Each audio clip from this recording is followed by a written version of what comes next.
పోనీ మన రాష్ట్రంలో ఇప్పుడు ఏదన్నా ప్రోటోకాల్లో ఉన్నదా ఆమె? మీ పార్టీకి సంబంధించినటువంటి ముఖ్య నాయకురాలైతే మీ ఇంటికి పిలుచుకోండి, మీ మన్మడికి ఆశీర్వాదం ఇప్పించుకోండి. తెలంగాణకు వచ్చిన ఆడబిడ్డ కాబట్టి చీర సారా పెట్టి సాదరంగా సాగనంపండి.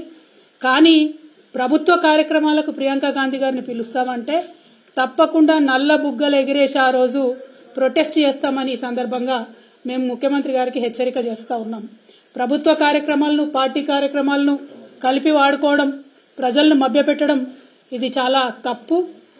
ఆ విధంగా చేసినట్టయితే తెలంగాణ ప్రజాధనాన్ని మీ పార్టీ ప్రయోజనాల కోసం దుర్వినియోగం చేసినట్టయితే, ప్రియాంక గాంధీ గారిని ఆ కార్యక్రమానికి పిలిచినట్టయితే తప్పకుండా మేము ప్రొటెస్ట్ తెలియజేస్తామని ఈ సందర్భంగా తెలియజేస్తా ఉన్నాం. అదేవిధంగా ఇవాళ కాంగ్రెస్ పార్టీ ఇక్కడ పొలిటికల్ క్రైసిస్ ఉన్న వాళ్ళంతా తెలంగాణలో వచ్చి వాలిపోవడం, ఇక్కడి నుంచి తెలంగాణ ప్రజాధనాన్ని దుర్వినియోగం చేస్తూ ఇక్కడ మన మంత్రులు, మన తెలంగాణ మంత్రులు, తెలంగాణ ప్రజల ఓట్లతో ఎన్నికైన మంత్రులు వెళ్లి ఆ ఎమ్మెల్యేలందరినీ ఎస్కాట్లు పెట్టి రిసార్ట్లలోకి తీసుకెళ్లడం, మరి ఇదంతా ప్రజాధనాన్ని దుర్వినియోగం చేయడం కాదా? ఒక మాట ఈ ముఖ్యమంత్రి గారు ఎన్నికల సందర్భంలో అనేక సందర్భాల్లో విమర్శలు చేస్తూ అనేక మాటలు అనడం జరిగింది. మేము అడ్వర్టైజ్మెంట్లు వేసుకోము బీఆర్ఎస్ వాళ్ళలాగా అన్నారు. ఇవాళ ఎన్ని అడ్వర్టైజ్మెంట్లు వేస్తున్నారండి? నిన్న ఇంద్రవల్లి సభకు ఎన్ని అడ్వర్టైజ్మెంట్లు వేసినారు మీరు? వాటి ఖర్చు ఎంతో ఒకసారి తెలంగాణ ప్రజలకు తెలియజేయాల్సిందిగా కోరుతా ఉన్నాం. గౌరవ ముఖ్యమంత్రి గారు వారానికి 2 సార్లు ఢిల్లీకి పోతారు. పోయినప్పుడల్లా చార్టెడ్ విమానాలలో, ప్రైవేట్ ఫ్లైట్స్లలో పోతురని తెలిసింది. మరి దానికి అయ్యే ఖర్చు ఎంతనో ఒకసారి మీరు ప్రజలకు తెలియజేయాల్సిందిగా నేను డిమాండ్ చేస్తా ఉన్నాను. అదేవిధంగా మీరు వచ్చిన 60 రోజులు దాదాపు అవుతున్నది. ఈ 60 రోజులలో మీరు చేసింది ఏముందండి?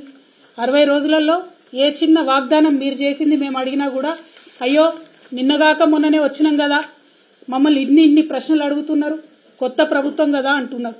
ఓకే, డెవలప్మెంట్ మీద మా బాస్ చెప్పారు, కేసీఆర్ గారు చెప్పారు కాబట్టి 100 రోజులు మిమ్మల్ని అడగం. శిశుపాలుడి 100 పాపాలు వండినట్టుగా 100 రోజులకు మీరు చేసే తప్పులు కూడా పండుతాయి. అప్పుడు మాత్రం ప్రజాక్షేత్రంలో మిమ్మల్ని ఖచ్చితంగా అడుగుతాం.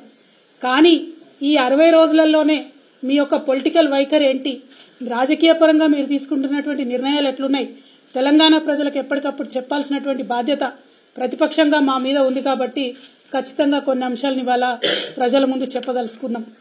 మిమ్మల్ని తెలంగాణ ప్రజలందరూ ముద్దుగా యూటర్న్ ముఖ్యమంత్రి అని పిలుచుకుంటున్నట్టుగా తెలుస్తా ఉన్నది.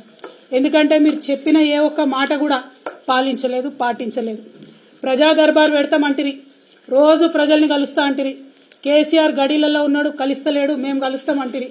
ఒక్కరోజు కరెక్ట్గా 60 రోజులలో కేవలం ఒకే ఒక్క రోజు రేవంత్ రెడ్డి గారు ప్రజల్ని కలిసిండ్రు. ఆ తర్వాత నుండి ఇప్పటి వరకు ఆయన మళ్ళీ ఎప్పుడు కూడా మొహం చూసిందే లేదు. ఆ ప్రజాపాలన నిర్వీర్యం చేయడానికి, ప్రజా దర్బార్ నిర్వీర్యం చేయడానికి ఒక మంత్రిని ఒక రోజు కూర్చోబెట్టిండ్రు. ఆ తర్వాత నుంచి ఓన్లీ అధికారులను కూర్చోబెడుతున్నారు. ఆ తర్వాత ఏం చేసిండ్రు? రాష్ట్రంలో ఉన్న వాళ్ళంతా ఇక్కడికి వచ్చేందుకు హైదరాబాదు జిల్లాలలోనే ప్రజాపాలన పెడతామని చెప్పారు.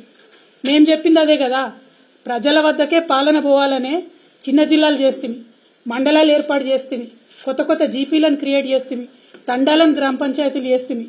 పాలన వికేంద్రీకరణ జరగాలని మేము కోరుకుంటే పాలన సెంట్రలైజేషన్ జరగాలని మీరు కోరుకున్న ఒకే ఒక్క రోజులో మీకు అనుభవం అర్థమైంది. కేసీఆర్ గారికి ఉన్న అపారమైన రాజకీయ అనుభవంతో ఆయన తీసుకున్న నిర్ణయాలను ఆనాడు విమర్శించిన మీరు